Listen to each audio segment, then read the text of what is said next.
Hello and welcome. Thanks for joining me, astrologer Patrick Arundell, for your in-depth November horoscope video for the Sun or the Ascendant. Before I begin, I'd like to briefly tell you about my year 2021 personal horoscope special package. This gives you a forecast and a character analysis. But also, if you order now in 2020, I'll give you the rest of this year free. Get 30% off this package based on your time, date and place of birth. It's totally individual to you and will give you searing insights into what you can expect in the months ahead. Please see beneath this video to click on the link to order. Welcome Virgo to your monthly horoscope for November for the Sun or the Ascendant. If you've yet to subscribe to this channel, I'd be honoured if you did so now. This month begins with the Sun in a sparkling location, the third house. This is about energy, ideas, interactions with people immediately around you. Could be neighbours, it could possibly be siblings. There can be a need to exchange your thoughts or to transform some of your belief systems. But right at the start of this month, Uranus, which is in the 9th house of your scope, very much about breaking through and being much more investigative and daring in terms of your future plans. Well, that's in opposition with the Sun. And this can create quite a lot of electric energy and perhaps some nervousness as well. But also, it could see you having a light bulb moment about a brilliant idea that really could see you buzzing with excitement. Also, as we come into this month, Venus and Mercury are in your second house of everyday resources. They came together on the 27th of October. Venus could be very good for you in this regard, and right through to the 20th of this month, it may see the opportunity to do better financially, as long as you can be fairly cautious in terms of your own expenditure. But Mercury retrograde obviously has some gotchas, not least things that don't turn up on time, misunderstandings, glitches, particularly with technology. But on the 2nd, Mercury goes forwards, which is something we can all celebrate. But it is in conflict with Saturn through till the 10th. So the first 10 days of this month can create a kind of a little bit of an inhibition when it comes to expressing your joys. Or it's possible that someone close to you is not really enjoying the same things as you, or sees financial issues in a different way. And there could be a little bit of a quietening of mood and mode. It's not quite as sweet. Now, Venus being in this location can give you a natural inclination to enjoy the good things in life, whether it's good food, good wine, calorific goodies, and that would be totally understandable. Just be aware, however, that from the 9th through to the 20th, Venus is conflicted by that group of planets in Capricorn that impact on Mercury in the first 10 days in the guise of Pluto, Jupiter and Saturn. So I feel that if you do want to spend any money that comes in a rather carefree way, it could be not so good for you. It's probably better to use your powers of discrimination, of which you have plenty, to be very cautious, and perhaps too about someone who's showing an interest in a romantic context as well. Because certainly when Venus and Pluto are squaring, the intensity and the desire side of our needs is ramped up, but that can also lower our caution somewhat. And it could be that someone can be very generous towards you, but there may be a string attached which is not entirely obvious to begin with. Now, I don't want you to go through that period of days from the 9th through to the 20th fearfully, but just cautiously, because by nature you're someone who really sorts the wheat from the chaff. But don't let that kill or pulverize your passion. Just be mindful, because something really good can manifest itself for you. There's no doubt about it. We have some magical influences this month. Now, from the 11th, Mercury moves back into the sign of Scorpio. If we go back to the 27th of September, that's when Mercury first went into shadow.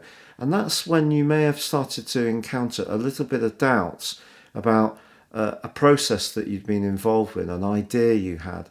And then it may have got quite bogged down. Perhaps the financial implications of it became more clear at the end of October. But now you're going to start to feel a greater sense of certainty. And on the 19th, Mercury comes out of shadow. It gets back to the point where the retrograde reaches its maximum rewind, and you're going to feel so much more liberated in your thinking. So that's wonderful to look forward to. Also on the 14th, Mars, the planet of passion, which is in a very intense part of your situation, that ends a retrograde which began on the 9th of September. We're all going to be collectively letting out a sigh of relief about that. So that's the second retrograde that turns around this month after Mercury on the 2nd. Now Mars, since the 27th of September, has been in mortal combat with those planets in the sign of Capricorn. And it's possible that there has been some kind of attraction that's been going on for you, or some politics, a sense of restriction. Perhaps someone's a bit controlling, possessive. Perhaps you don't feel there's a sense of freedom around your affections. Or if you're working hard creatively, you're not getting the financial return. All of these things have created frustration, potentially. But Mars going forwards definitely can start to ease that. And then on the 15th, we have that glorious new moon in Scorpio. But Jupiter was picking up with the Sun from the 9th in a wonderful angle, a very enabling angle, a sextile. And it's possible that an idea that you've had for some while has started to gain greater currency, or you've gained greater enthusiasm. With Neptune coming into the picture as well, there could be a rather sensitive but very caring person who is of big support, or perhaps you're going to collaborate with around this creative idea that's starting to gather more energy and traction. Now, it is true that on the 21st, Venus moves into the sign of Scorpio. Now, of course, this is about deep dive, and for you, it helps you to understand not just what people are saying, but what they really mean. But conversations can take on a greater intensity in the following 28 days. It also suggests that an email, a text message, a conversation could reveal someone's great fascination with you.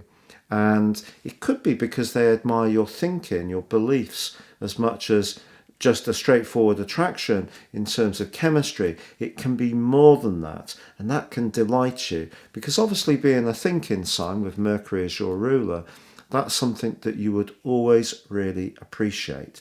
But on the same day, the Sun does move into the sign of Sagittarius, which for you is all about home, emotion, family. And it's about security, safety, and nurture. So for the following month, that's going to be a big theme for you. In fact, there's going to be a solar eclipse on the 14th of December in Sagittarius, which links very well with Mars going forwards in the sign of Aries. It wouldn't surprise me, Virgo, if you were moving next year, or at the end of this year, or certainly at the very least improving. Now, just as the month comes to a close, Neptune, which has been in your sign of relationships since 2/12, and may have created some illusions, some glorious attractions, but then some disappointments, that ends a retrograde that began on the 23rd of June.